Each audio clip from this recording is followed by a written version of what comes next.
Good morning, everyone. We are going to convene the public meeting of the State Ethics Commission. Today is January 24th, 2023, and it's just a little after 9.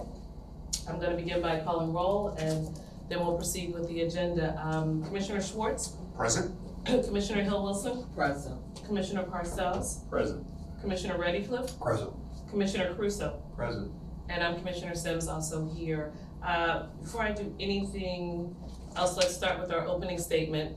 Pursuant to the requirements of the Sunshine Act, the holding of an executive session must be announced at the public meeting immediately prior to said executive session or at the next meeting thereafter.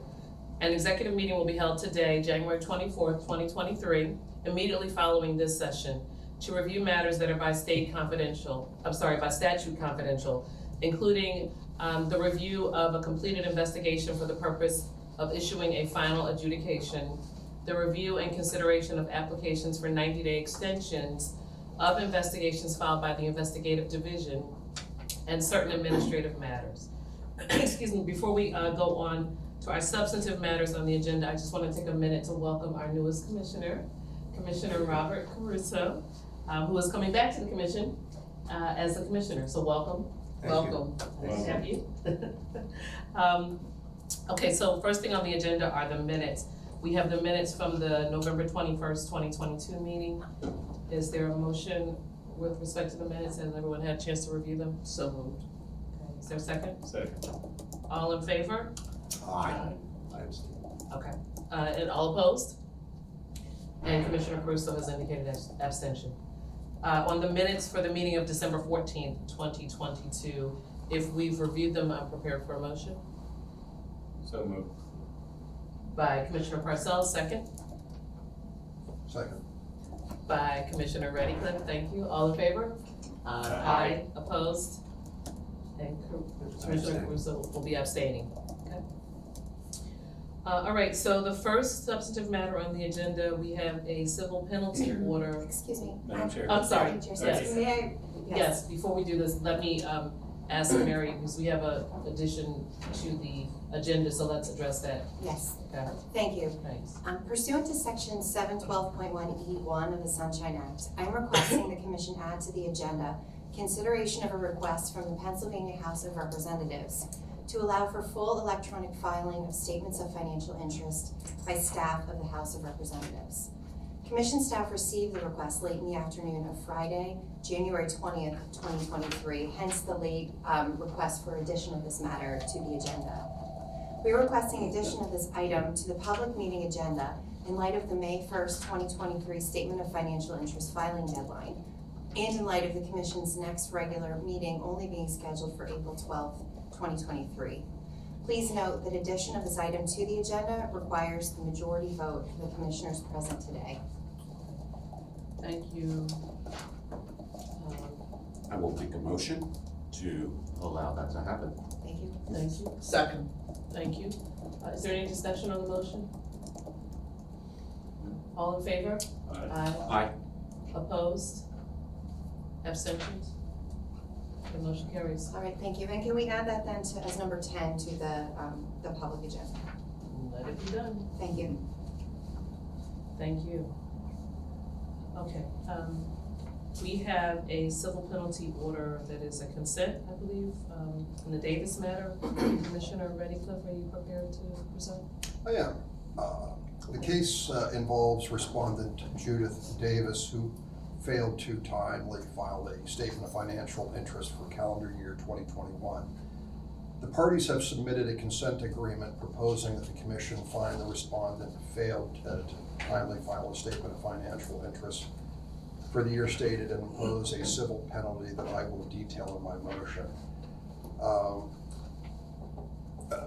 Respondent Davis has agreed to file her delinquent statement of financial interest.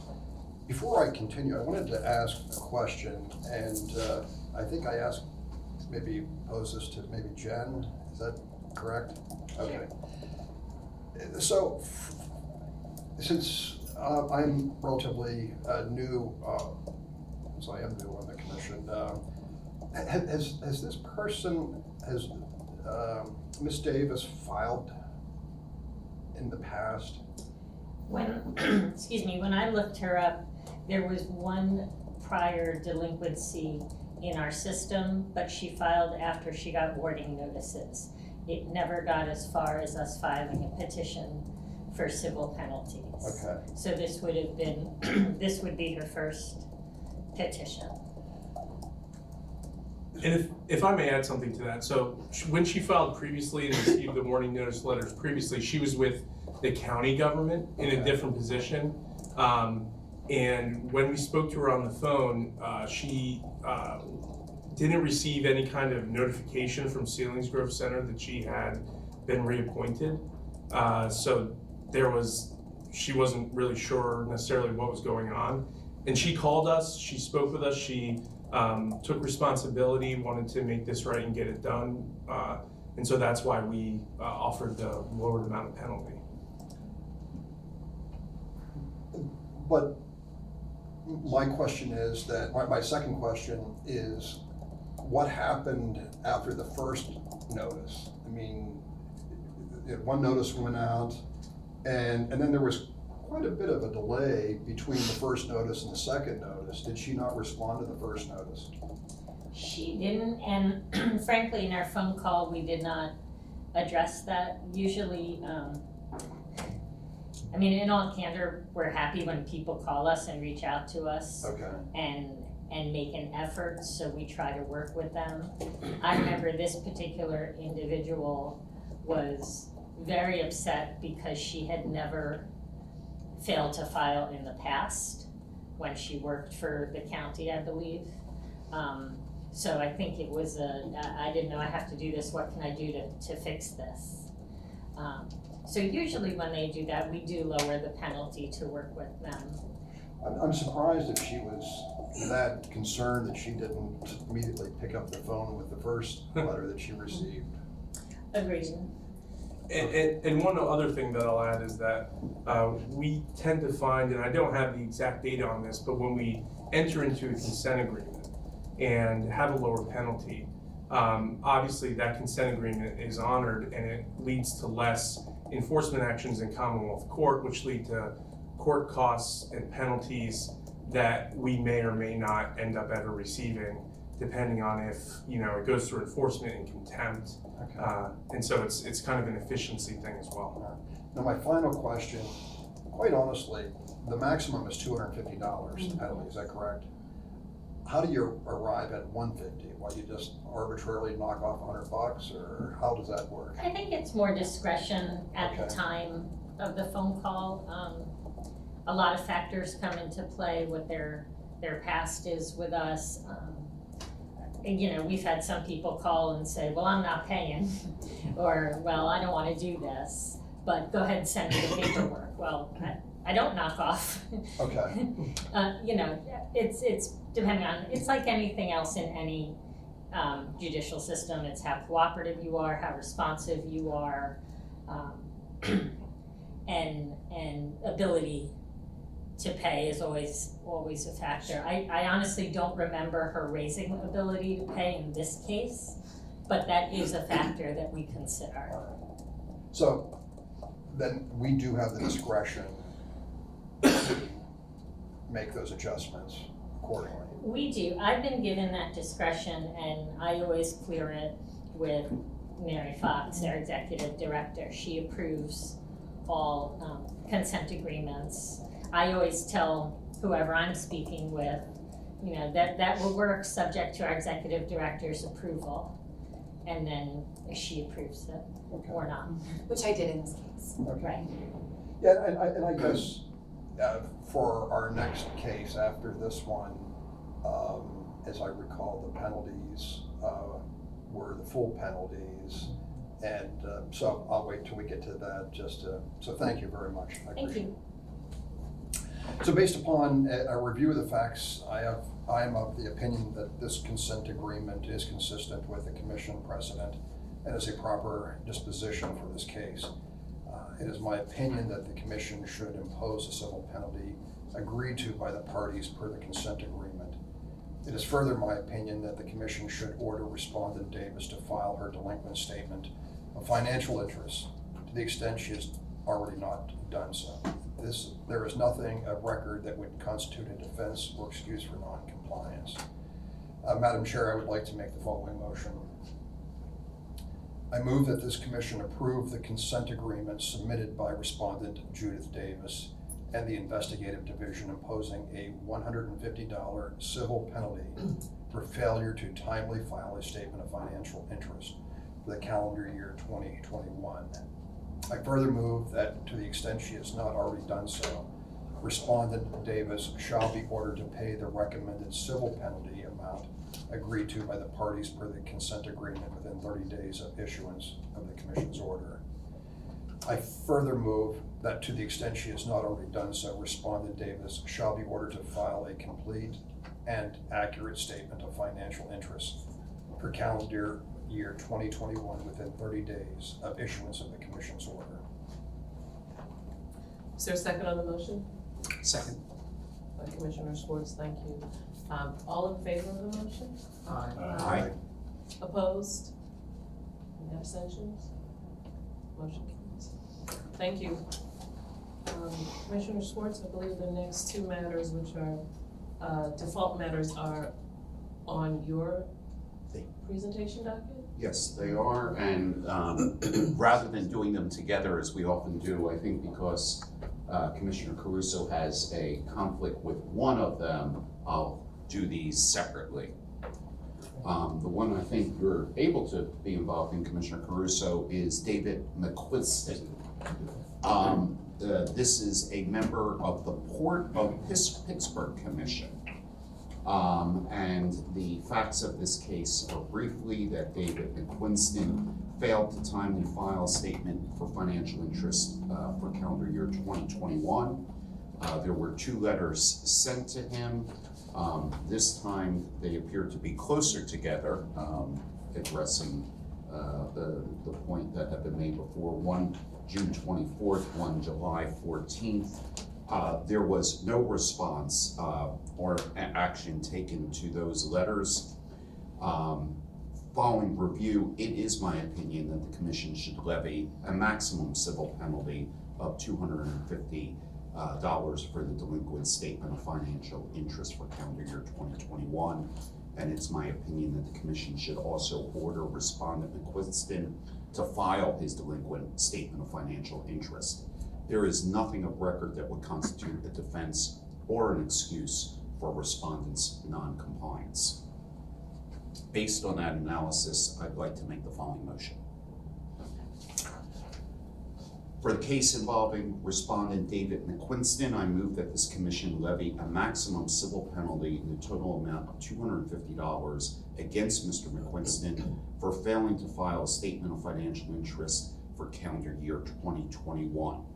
Further, respondent McQuiston shall be ordered to file a complete and accurate statement of financial interest for calendar year 2021 within 30 days of the issuance of the commission's order. Is there a second on the motion? Second. Thank you. All in favor? Aye. Any opposed? Abstentions? Okay, motion carries. Thank you.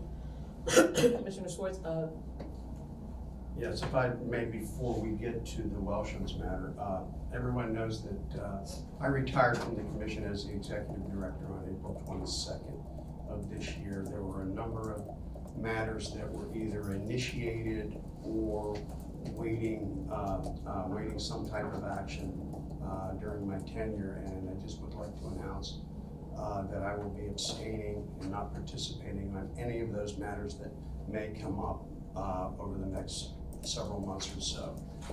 And I think it would be best if I even left the room while these matters are being discussed and okay, agreed, thank you. Do you have a comment? Just a comment that he's actually recusing, which is different from abstaining. Yes. It's a recusal, meaning he will have no information regarding this case and did not receive any information regarding this case. Thank you for that clarification. Do we want to shut the door? Okay, don't worry about it, don't worry. I think we should. You think we should? And then, Yeah, I can stand right there. yeah, but what if someone in the public is? Well, then we should have a sign or something. It's an open meeting, but he's standing right near the door, or ask him to move down the hallway. Excuse me. Someone can just stand outside. I'll play. You want me to ask? Yeah, yeah, because he's standing at the door over here. Okay, thanks, right, okay, thank you. Yeah, you couldn't see it. Okay, thanks, Jeff. Yep. All right, Commissioner Swartz, go ahead. Sure, so this case involves responding Karen Welshins, who was a member of the school board of the Jeanette City School District. This involves 2 different years and slightly different facts. I had asked a question of Ms. Guilfoyle, and I have some additional information I think is just helpful to understand. Ms. Welshans failed to file timely statements of financial interest for 2018, 2019, and although she did file a statement of financial interest for 2018, there was a deficiency in the filed statement of financial interest. That deficiency was that she failed to complete block 10, didn't put anything there under the block that requires direct or indirect sources of income, block 13 that requires a person to disclose an office directorship or employment in any business, and block 14 that requires a person to disclose financial interest in any legal entity in business for profit. That was all on her 2018 statement of financial interest. In response to notices sent by the commission, Ms. Welshans did not take any action or otherwise respond to civil penalty proceedings. So following my review, it is my opinion that the commission should levy a maximum civil penalty of $250 for each of the 2 delinquent or deficient statements of financial interest. It is also my opinion that the commission should order respondent Welshans to file her delinquent statement of financial interest and file complete statements of financial interest. There's nothing of record that would constitute a defense or an excuse for respondent's non-compliance. So based on my analysis and comments, I'd like to make the following motion.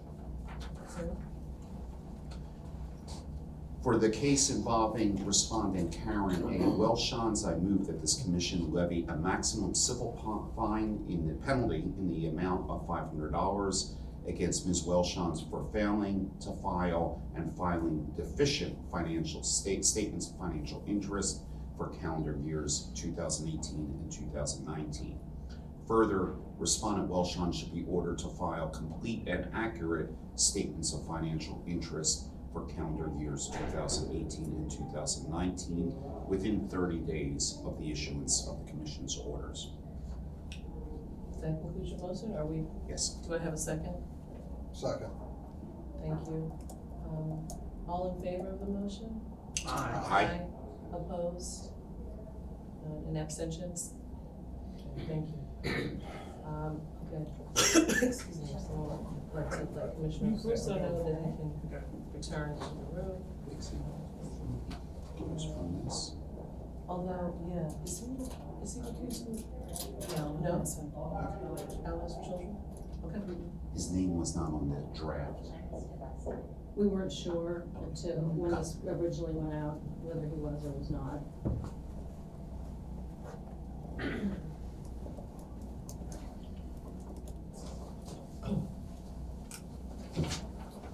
Great.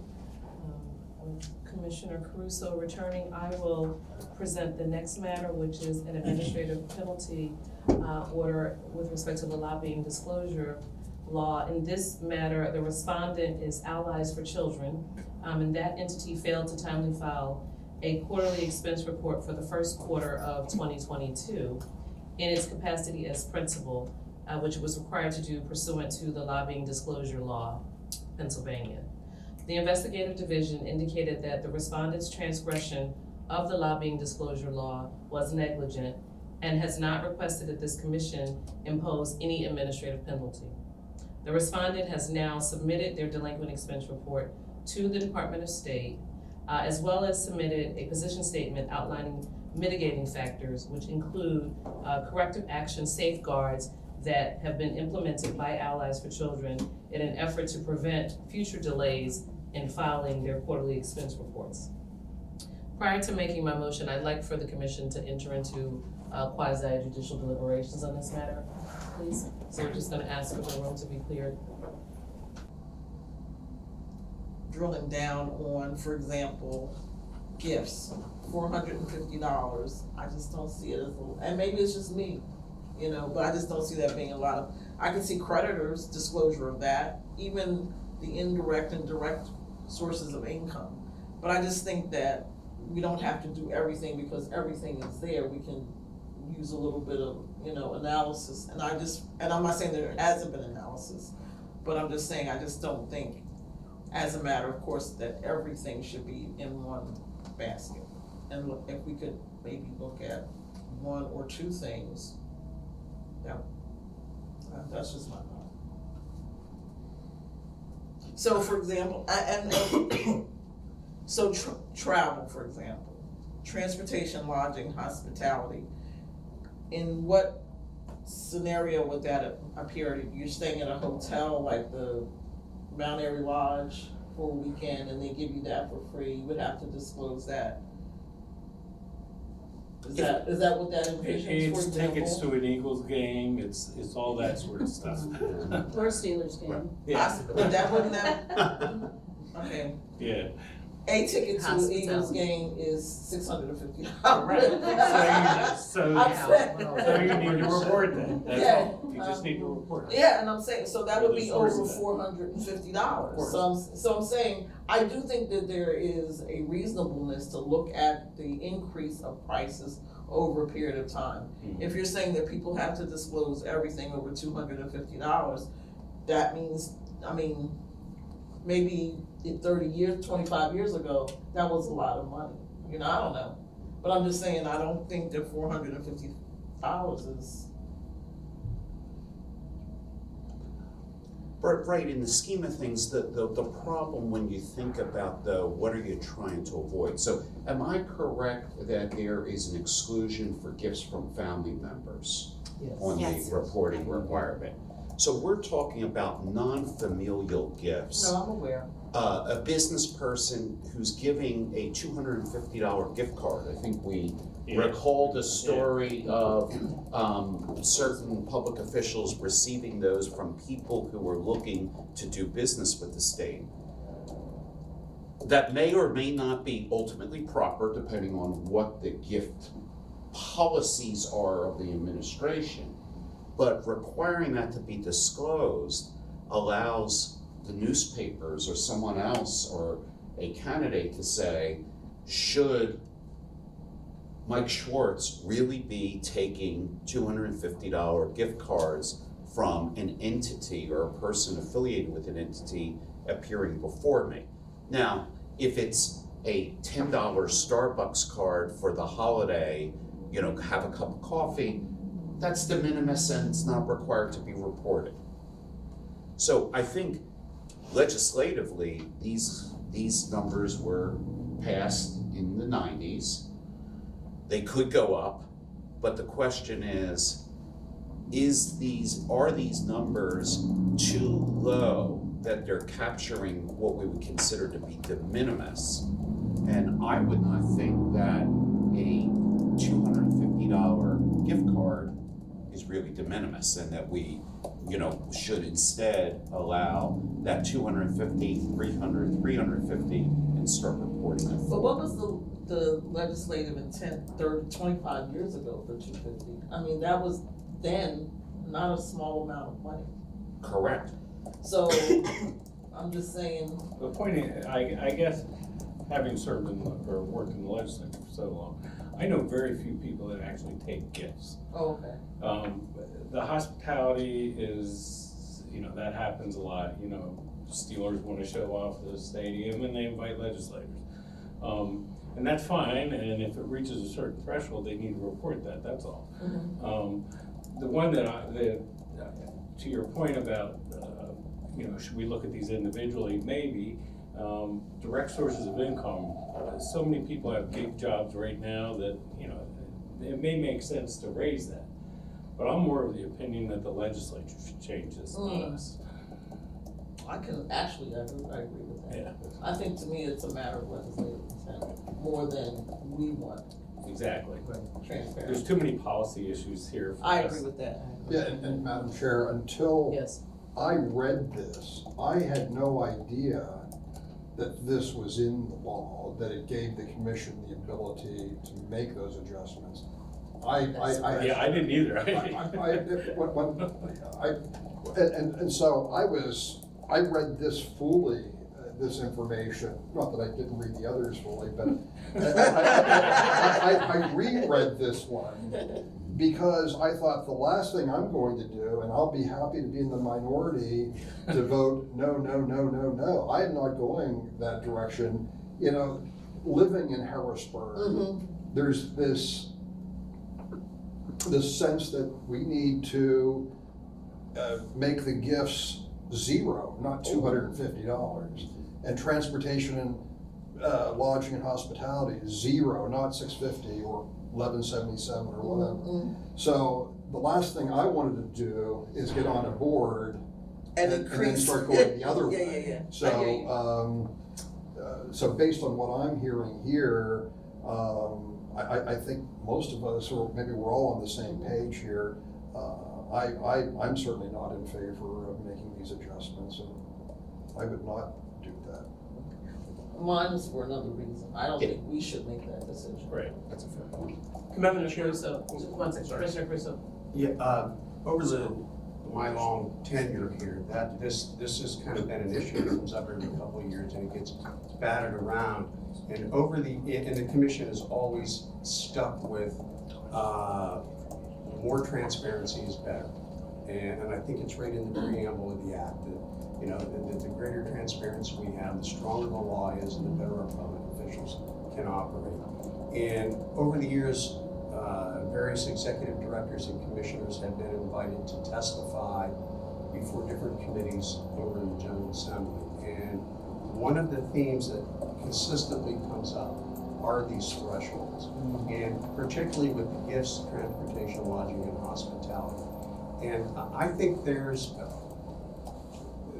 other commissioners may speak to this a little better than me, but I think there's at least a fair amount of support to eliminating gifts or having a gift ban or first dollar reporting on both the gifts and transportation, lodging, and hospitality.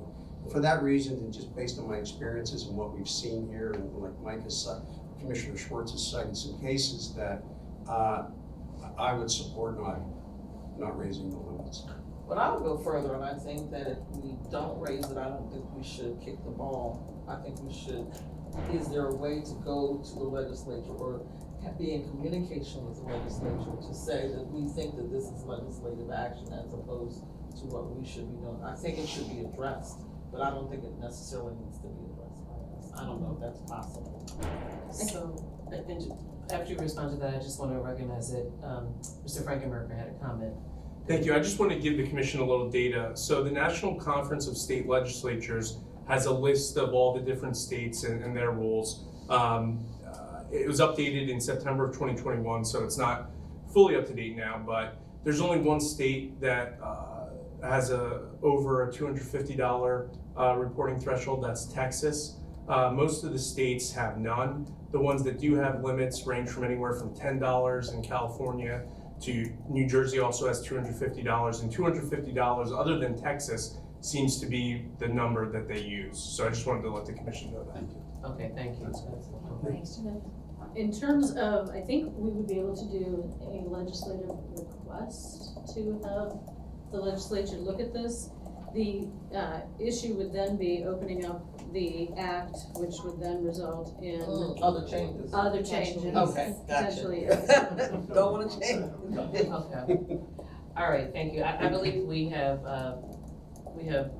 all had an opportunity to express our sentiments with regard to this, and I also believe that we need to have a motion, because we have to have an official vote as to whether or not we are in favor or not of raising the thresholds. So, if, excuse me, in light of that, is anyone prepared to make a motion with the assistance of materials that have been provided?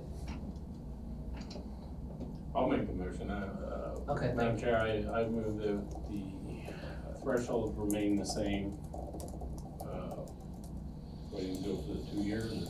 So, Yeah, as the board in 1105B, Yes. yeah, for 2 years, till the For next 2 years. review. Okay, Yeah, oh, sorry. that's okay. Are we sufficient that, if the motion is that the thresholds be, remain the same for each category for the next 2 years? That's Is correct. that motion sufficient for what we need from an administrative perspective? I would just add that as set forth in section 1105B of the Ethics Act. Is that a friendly amendment to the motion? Yes. Okay. Is there a second for the motion? Second. Thank you. All in favor? Aye. Opposed? Abstentions? Okay, thank you.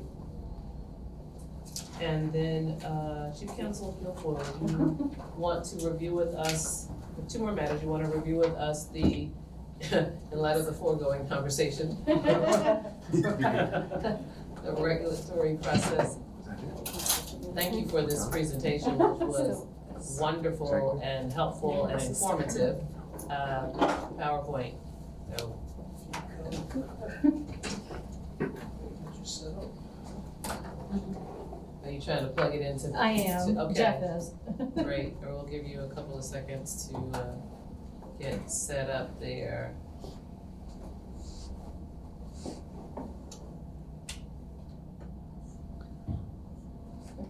No, And then, you need any notes or anything, okay. So I just scroll down through the, Yeah, you just scroll down through. actually, I want to do it this way. Can I put this up this way? Yes. Okay. Is it possible to bring down the shade? Yeah, and then if you go that's a good idea. here,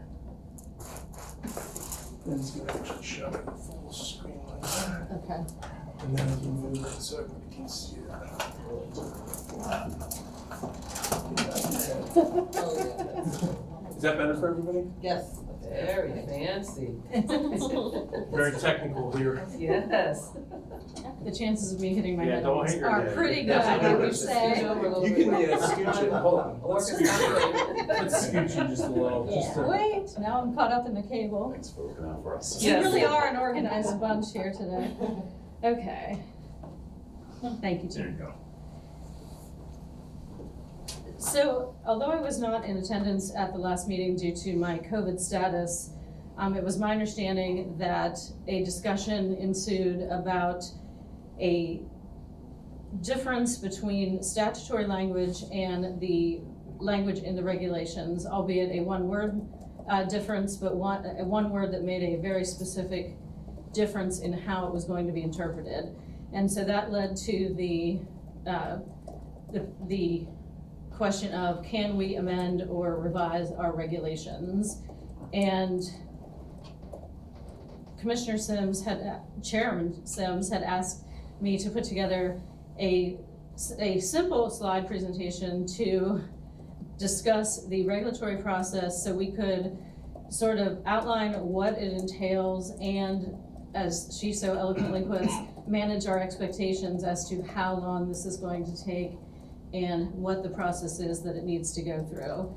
So in Pennsylvania, there are 4 statutes that govern the regulatory process: the Commonwealth Documents Law, the Administrative Code, the Commonwealth Attorneys Act, and the Regulatory Review Act. So before you do any regulation, the best thing that you can do is research and prepare before you put one word on paper.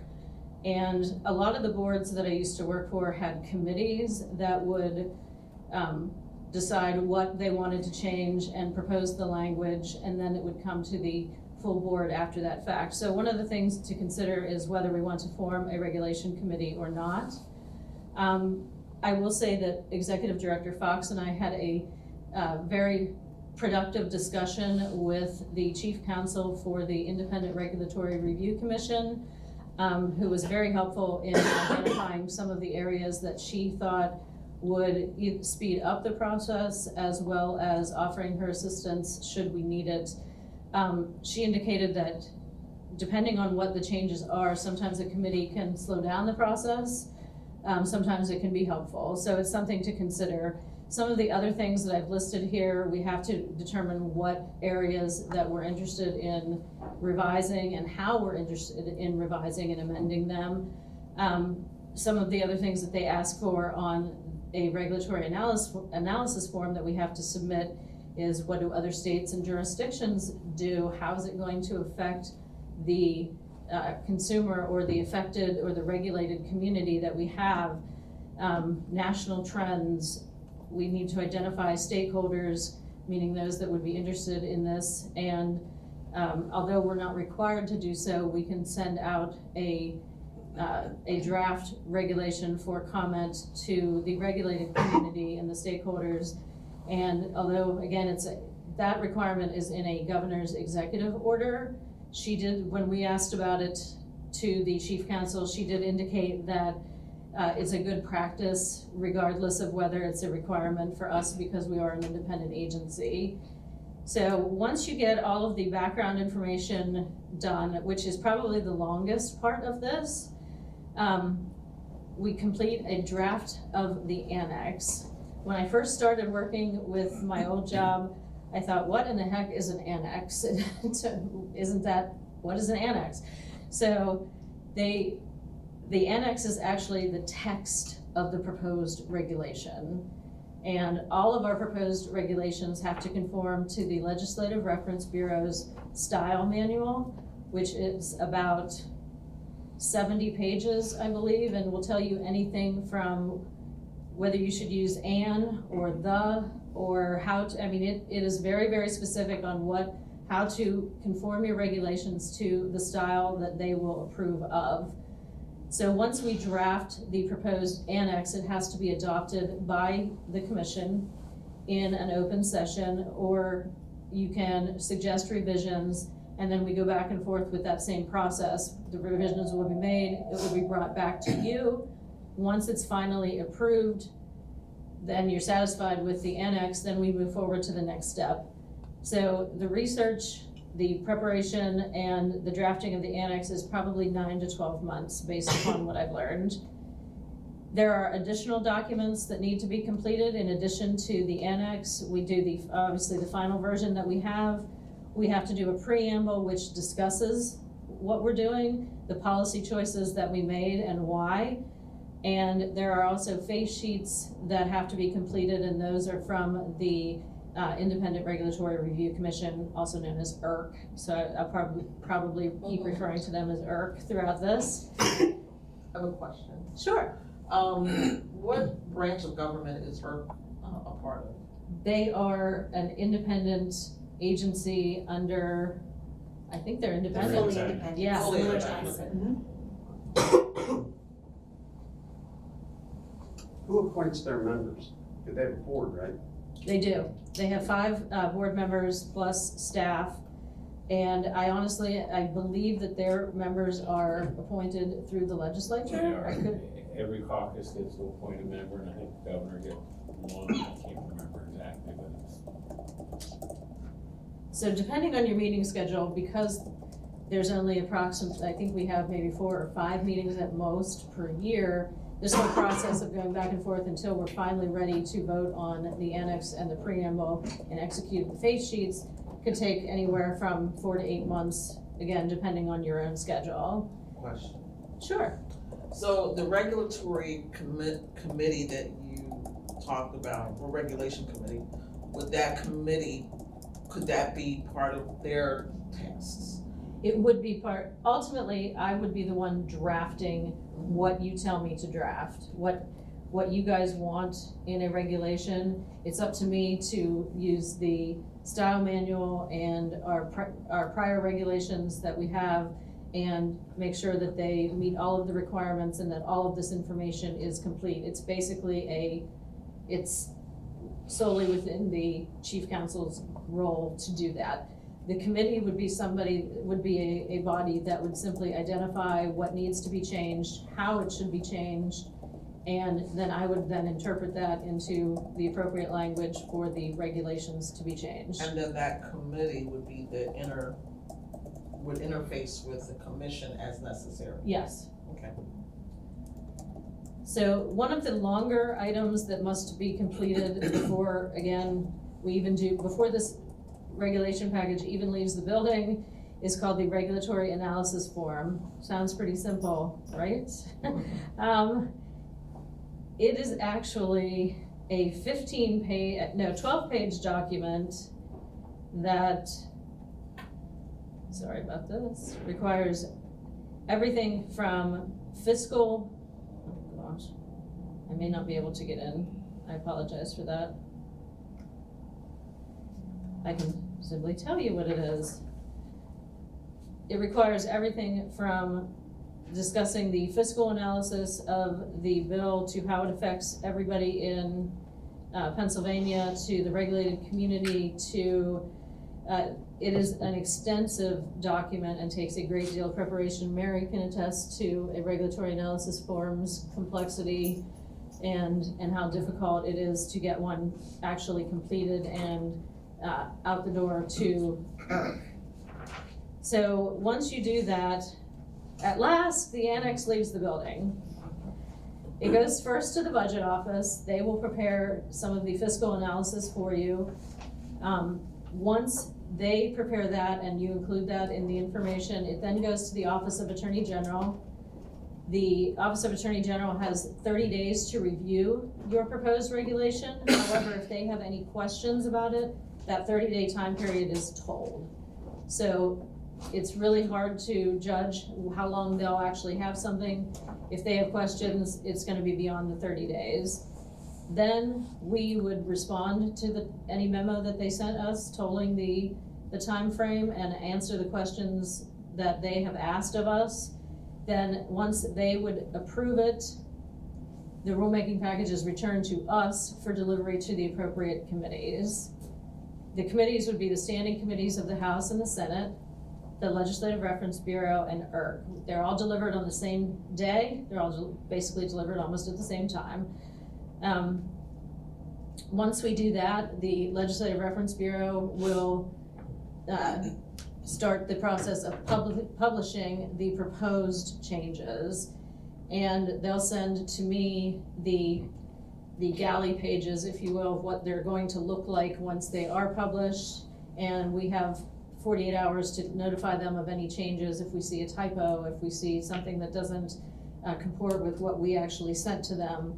It will then be published for a minimum of 30 days for public comment. If there are any public comments, those comments then have to be sent to the standing committees and ERC within 5 days by my office. And once the comment period is over, ERC then has an additional 30 days to send us its comments. And what we usually do is we take all of the comments that were supplied to us, either from the general public, from the General Assembly, from ERC, we compile them all. I'll analyze them all and determine whether what they're asking is something that we should consider changing. So a lot of times if you're doing a regulation and they see something that they don't like or want to know why it's being done, that's something that you'll see in a comment, and they want that comment to be addressed one way or another. Ignoring it is not really an option. You have to address them, even if you're just addressing it to the extent of telling them, hey, we're not going to change it and here's why. If we do decide to change anything, again, we go back to the process of amending the proposed regulations. So once we finally respond to the comments, we amend it, the proposed, it's in final form, we're done, right? No. We've just finished the first stage of the two-stage regulatory process in Pennsylvania. That was the proposed regulation stage. Now we're in the final form regulation stage, which is essentially almost a complete redo of the first stage, but for some tiny tweaks. We will update, again, everything, the annex, the preamble, the phase sheets for the final rulemaking. We have to have them approved at a public meeting here by the commission. We revise the regulatory analysis form. We transmit all of that to the budget office for an updated fiscal analysis. We then deliver this is where one difference comes in. Before, the Attorney General was involved in the earlier stage. Now, instead of sending it to the Attorney General, we send it to the standing committees and IRC. And we also have to notify all of the people that commented that it's now in final stage and final form publication. IRC will then schedule a meeting where, similar to this, where they would consider our regulation. It will be at least 30 days out from the time that they receive our final form regulation to the time that they schedule a meeting for us to appear at, and by us I mean probably me and Mary. We will be there to explain and or defend the policy decisions that were made in drafting that regulation. So after that, this is where the switch up occurs. Now, if IRC approves, it then goes to the Attorney General's office for them to review it for final form and legality. And after they approve it, it is sent to the Legislative Reference Bureau for publication as a final form regulation. And same as before, they would do send it to me to review to make sure that this is the way it's gonna be published, make sure it's accurate. They give us 48 hours to send it. And then fireworks, the final rulemaking is published. It's generally effective on the day that it is published in the Pennsylvania Bulletin. So that's the general process of regulations in the Commonwealth of Pennsylvania. It is one of the most tedious processes, and someone actually accused me of using a colorful slide just to avoid the fact that this is such a dry topic, and so they accused me of using a colorful slide instead. But I believe our regulations have not been updated since they were, I think they're in their original form. So it's been 30-some years since they have been updated. When I first accepted this position and started reviewing the regulations, I realized a lot of these regulations would not either pass muster today by the Independent Regulatory Review Commission. They're duplicative of stuff that is in the Ethics Act, or there's certain things that don't make sense in today's age. For example, we have a fax number and a physical address listed in our regulations. So what does that mean? We can't move? I mean, if we had to, because it's now in our regulations what our address is and where they're supposed to mail our statements of financial interest. So there's a lot of things that really could use some updating. When Executive Director Fox and I spoke with the Chief Counsel from IRC, we explained to her the impetus for this was that difference between the statute and the regulation, and she indicated that because of that type of change, that was something that we could actually skip all of the proposed stage and go directly to, I sound like I'm in Monopoly, do not pass go and go directly to jail, but in this case, it's we could skip the first process and publish it as a final form regulation because it is simply changing a word to comport with an inconsistency in the statute. So for that particular issue, I think that we should move on that one first. And then I think what we should do, if the commission wants to form a committee to work on regulations, decide, because we don't know I know what I would like changed. And I'm sure Martin knows some of the things he would like to change, and same way with Jennifer and Mary, but ultimately, we want to know what you want changed. And so I think the best way to do that is to have some opinion and input from, at least a few commission members that would be prepared to sit on a committee, and we could work on getting some different drafts done of different areas that we want to do. So let me say this, first, thank you. This was a comprehensive, extremely helpful, informative presentation, so we thank you. Well done. I will well say, prepared. very, very well done, very well prepared. very useful. I apologize for all the coughing. I hope everyone could still sort of take in everything that was being said, notwithstanding the annoying cough.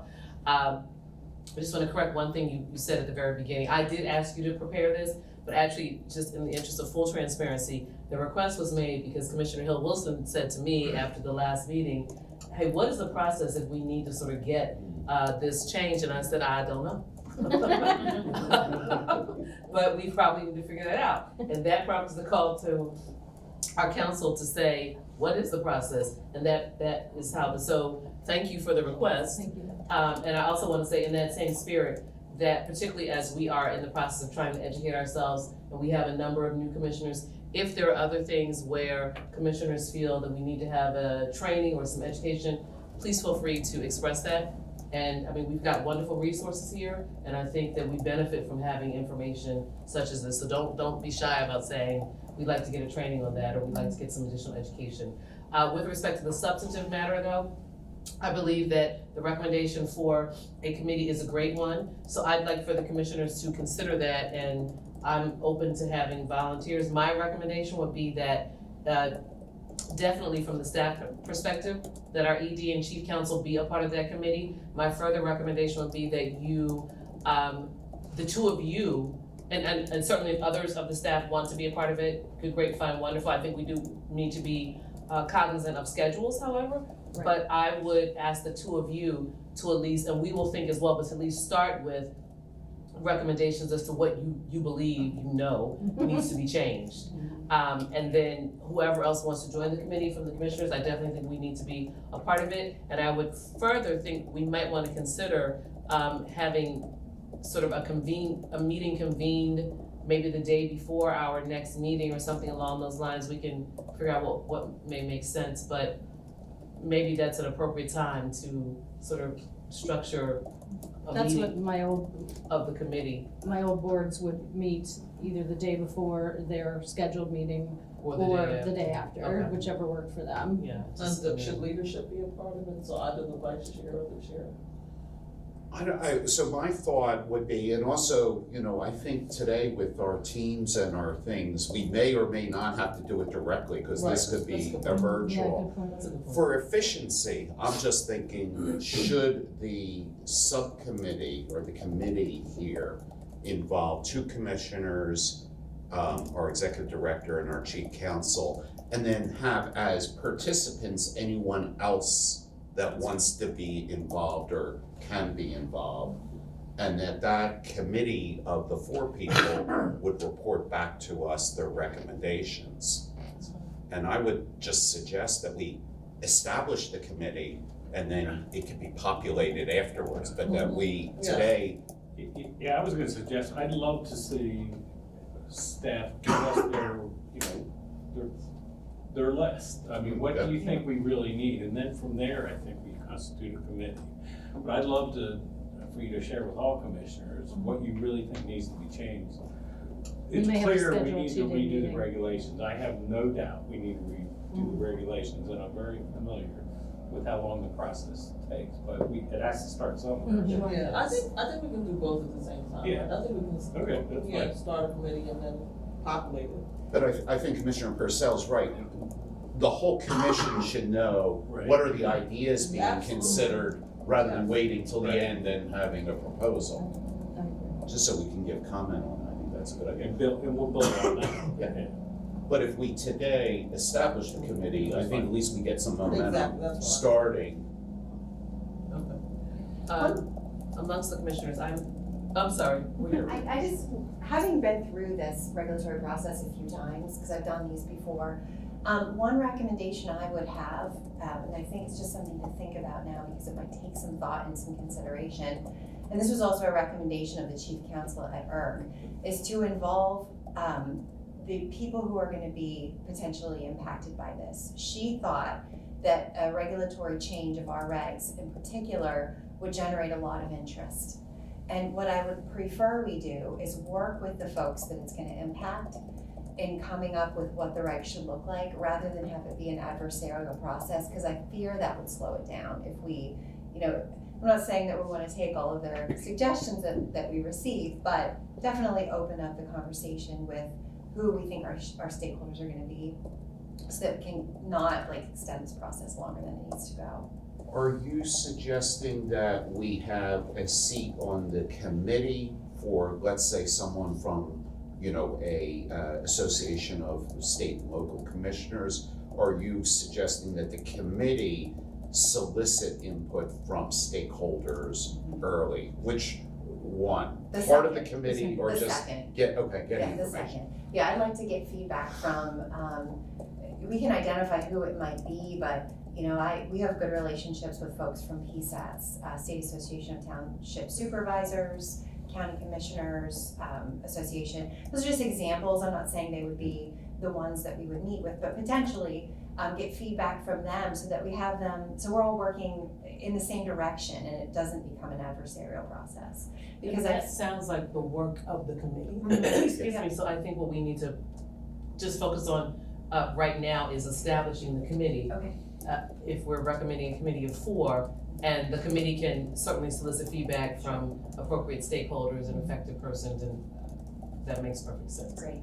Is that, I'm sorry. go ahead. Years ago, 30 years ago, when the regs were last worked on, from what my recollection is, when we were formulating these regs, there was participation in meetings with staffers from the 4 caucuses and the governor's office when you do that, it is gonna slow it down a little bit because there was a lot of competing and conflicting views. But it worked out, and what we sent to her, once it got over there, it went consensus. Yeah. So it went smooth. And the only thing I would think structure, tell me if other people, maybe it would be helpful. I mean, we're looking and I think we will achieve consensus on this, but maybe we should have, as the commission appointees, someone who's appointed from a authority of opposite political parties. Yes. So it has, not that we are partisan, but it has a bipartisan appearance from that perspective. I agree, and I think it goes back to, I also think someone in leadership from our group needs to be in that committee. If we're gonna be talking to the legislature, it should be the leader or a leadership, part of the leadership team. Okay. Well, should we just, and I mean, we can we wanna decide all decide that. now, but No, why don't we make, can I make a motion that we establish a regulation committee? And that the committee members be our executive director, our chief counsel, and 2 commissioners, 1 commissioner appointed by authority affiliated with the Democratic Party, 1 commissioner appointed by an authority, I guess, including the governor's Republican appointee. One of those to be determined, by our chair. And this way, the chair can decide those people. We could just all By the say. chair of the committee or the chair of the commission? Chair of the commission, Okay. just I so we think- have it established, Wanna make sure that. and then we we're can move forward. So I would make that motion, does that make sense? I'm looking at the numbers and. Yeah, right. Yeah, That's why I'm like. I'm fine. You think it should be more people, or? No, less? I'm just. We need another appointee. Right. Yes, we need another appointee. Because one of 2 have to be filling that role. But we don't have to decide that today. So I make that motion. Okay, I'll second that. okay, thank you. All in favor? Aye. Opposed? Abstentions?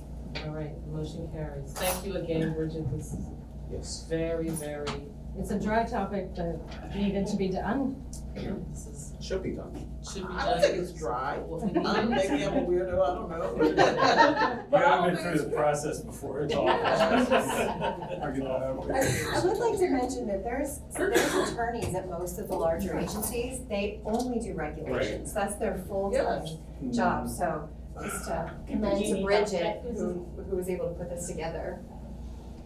Thank you.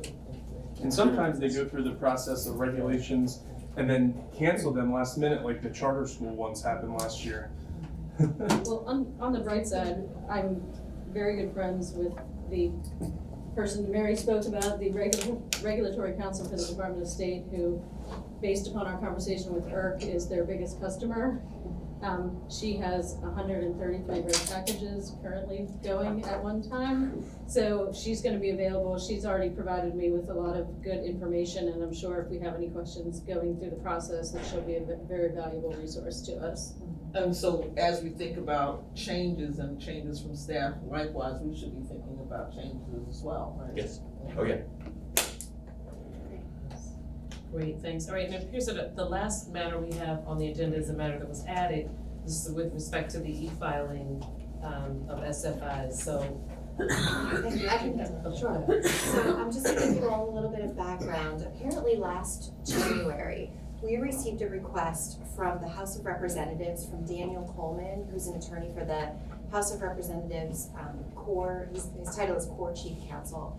He had reached out to the commission to request approval for staff of the House of Representatives to file, he posed it in his request to file via email, to file the statements of financial interest via email.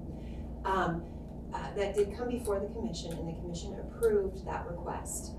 For some reason, that was interpreted as online filing, not necessarily filling out the paper form and emailing it, but rather creating a platform where staff of the House of Representatives would answer all of the same questions that we would be asking in the paper and our online SFI filing platform. So they did move forward with creating that. The House of Representatives moved forward with creating that system. However, whatever it was with the platform that they were using, staff were required to fill it out online, print it out, put a hand signature at the bottom of the form, and then they would submit it electronically that way. And that's the process that they followed last year. Towards the end of last week, we got a phone call from Mr. Coleman.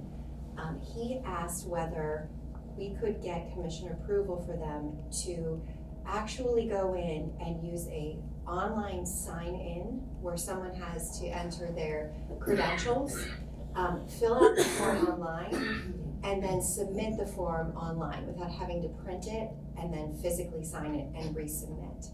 And so he came before he sent a letter to commission staff on Friday, which I've included a copy of it for each of you, requesting commission approval to allow this to happen. I see some advantages with it. I, first of all, think it's probably more secure than an ink signature that gets resubmitted for filing, because it does require individuals to enter their credentials. So we have a level of confidence that the person that's filling out the form is in fact the person that it's their form and it's their information. I also think it's just administratively probably quite a bit easier and will save some time for the folks in the General Assembly. And so I wanted to present this to you. I told him that I would, to get your feedback on it and potentially your approval if it's something you think would be appropriate. Any comments, concerns, or questions about the process? I understand the issue, I understand the problem. I had scanned mine and sent it in. Okay. I move that we approve this. There's But discussion. it's a bigger issue, I think, that, and this has come up in my experience repeatedly over the years, all the different row offices want to file online, or want to have their employees and their officials file online, but they want the forms just to stay with their, under their umbrella for whatever reason, even though they're public. So they want to come up with their own form. And I think that's a problem, that we might have the Auditor General with a form, Treasury with a form, the House and the Senate having different forms. And I think we would need to come up with something that would make it uniform. The House uses. They use our forms. Right, yeah, I would not support multiple forms, yeah. So, Yeah, and that's what, and that, as staff, we had kind of a row with the Auditor General didn't want to use our form, they wanted to develop their own. and they got turned down, and I just think that if we're gonna do it for one, maybe we gotta do it for everybody, or let everyone know. And my big question is, I don't know why people can't use our Online. file online. That solves all the problems. So we do already have a bit of a discrepancy in how we're treating agencies. So agencies under the governor's jurisdiction have a sign-in where they can submit both their statement of financial interest and their governor's code of conduct form. They use their credentials to log in, and then it becomes automatically submitted. So we're already permitting that for these agencies. But then we have these others who, the House of Representatives, the Auditor General, where I understand they do some type of, they either fill out our online form, print it, sign it, and submit that, so that it doesn't get auto-populated onto our public-facing e-library, or they do what the House of Representatives is currently doing, where they have, I guess, a similar form or the same form, asking for the same information, where they print it out, sign it, and resubmit it back. So we have these discrepancies amongst the agencies that I think we need to figure out. I think you're absolutely right, Robert. Commissioner Crusoe. If you submit the form through the governor's office, excuse me, electronically, are you able to e-sign it and then? I don't think we e-signed it. No, it auto-populates a signature on it. So there's no ink signature that goes on to the forms through the governor's branch There's system. no ink signature, so Correct. it's like an Adobe signature, in other words. It's a printed It's signature. printed. Okay, and the request today is for a printed signature similar to that? Yes.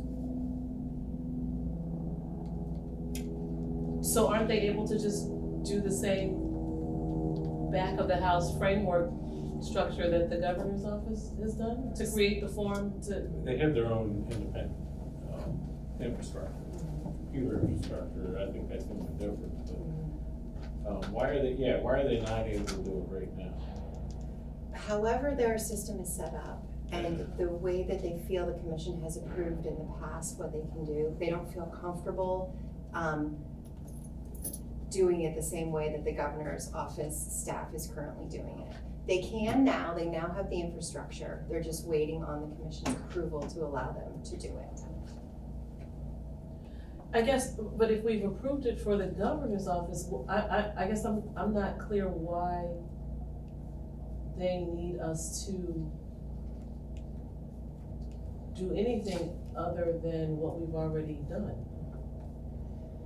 I think it's a courtesy that they're reaching out to us to make sure that we're comfortable with it. They came to us last year asking if they could use this online platform to fill out the forms. And so they want to make sure that they're doing it as a courtesy. Okay.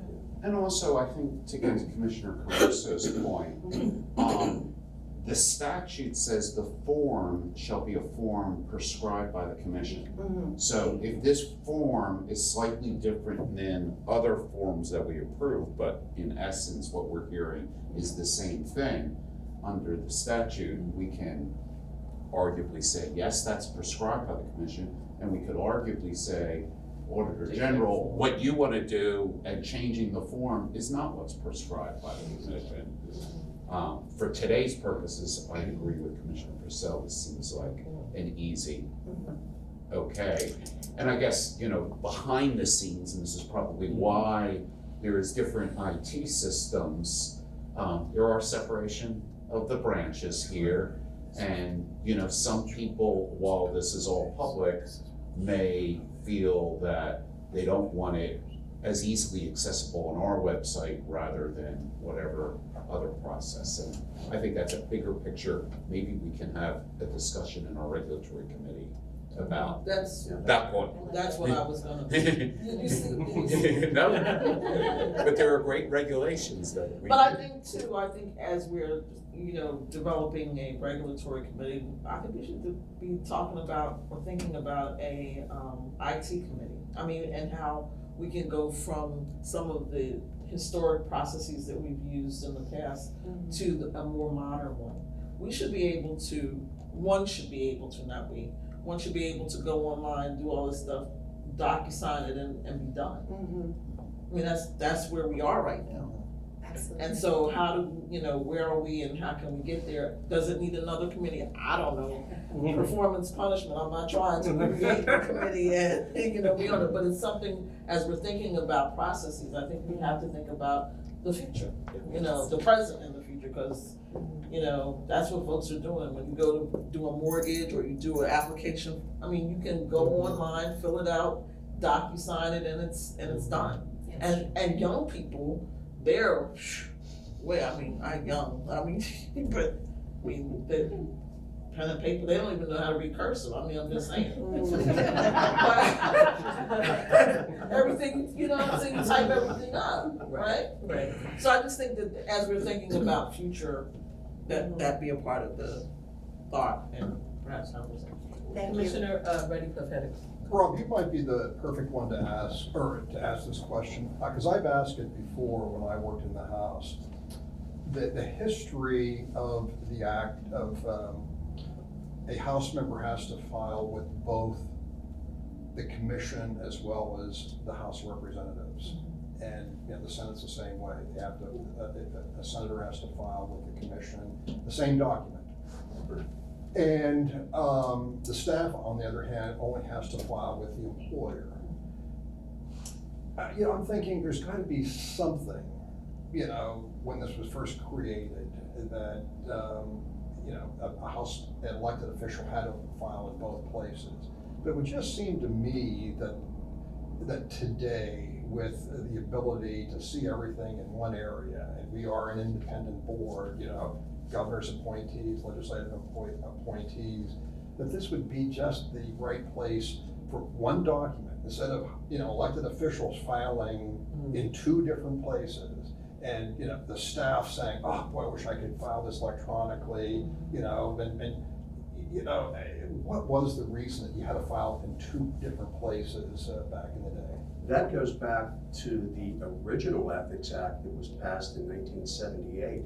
And when the act was recreated in 89 and 98, most of that act, portions of the law just carried forward in the subsequent recreations of the law. And it was just that you would have one as an elected official, state level elected official, you had to file with your governmental body, either the House or the Senate, and one with the commission. And that has never changed in 40 years. So you've never really maybe even looked at whether there was floor debate to find out the rationale for filing in two different places back in the 70s? I don't recall any, because I know we've always, we picked through things on floor debate to try to understand certain sections of the act, and I can't recall anything specific about why it needed to be filed in two spots. I get it. In the 70s, you want to be crystal clear that people may not want to, they may have no idea where to go. So at least now, as an elected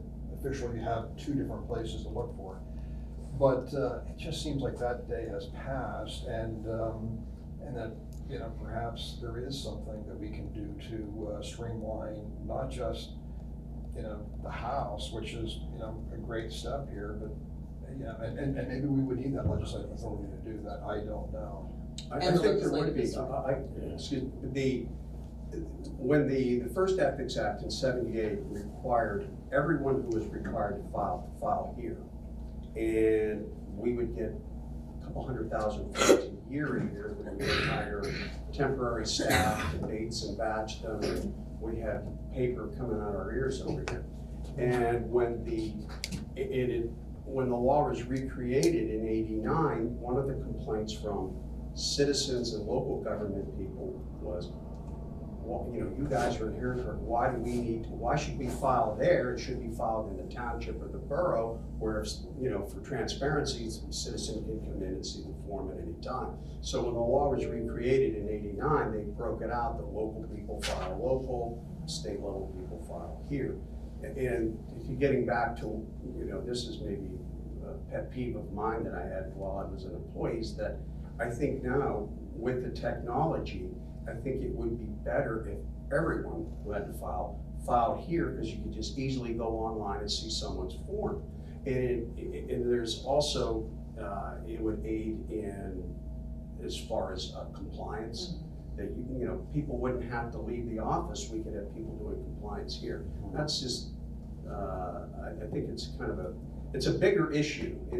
It probably would require some type of legislative action, or I don't know if we sneak it through in a reg. The statute itself actually requires filing by the public official, the state level public officials, both here and also there. And, That's you know, right. so that, you know, that would require legislative change to adjust that, but I think that we shouldn't be afraid of it. I hear what you're saying about legislative action, but I think that if we're going to the legislature and making government more efficient and transparent, to your point about the limits on, or thresholds on gifts, et cetera, that's consistent with that as well. I think we can't be afraid to go forward, to make change, to make things more efficient, more open and transparent and easy. I mean, we want it to be easy for the public, right? For people who are in the legislature, but also for the public as well. And I would think that the legislature would be more than happy to consider this, because quite frankly, members grumbled all the time when they would come down to my office, oh, here's your form right quick, you know, and it's like, okay, well, yeah. take it back there and file it, you know? So just, But they just, you know, and we all said, well, why are we filing this twice? But nobody really took it to that next level, because we all had too many other things to do. of course, yeah. We have sort of looked ahead on this. I've asked Sean Firestein to look into maybe making some improvements to the online filing system. One thing that I've thought is anybody can file anybody's form. I don't know that there's a real match to have confidence that the person filing the form is actually who's filling it out. And so we are looking into some other options which might require like creating an account or doing a sign-in. Everybody hates to create an account. So we're really at the beginning stages of that, but looking for some options to see what might make it easier on everyone.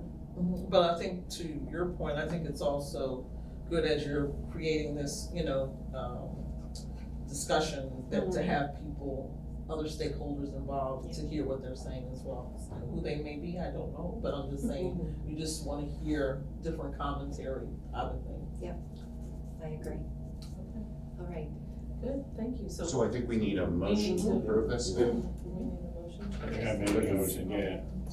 Okay, Rob a second, Commissioner Russo a second. All in favor? Aye. Opposed? Abstentions?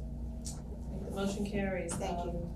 The only other item would be any public comment, and I don't see anyone from the public anymore, and so I assume there is no public comment.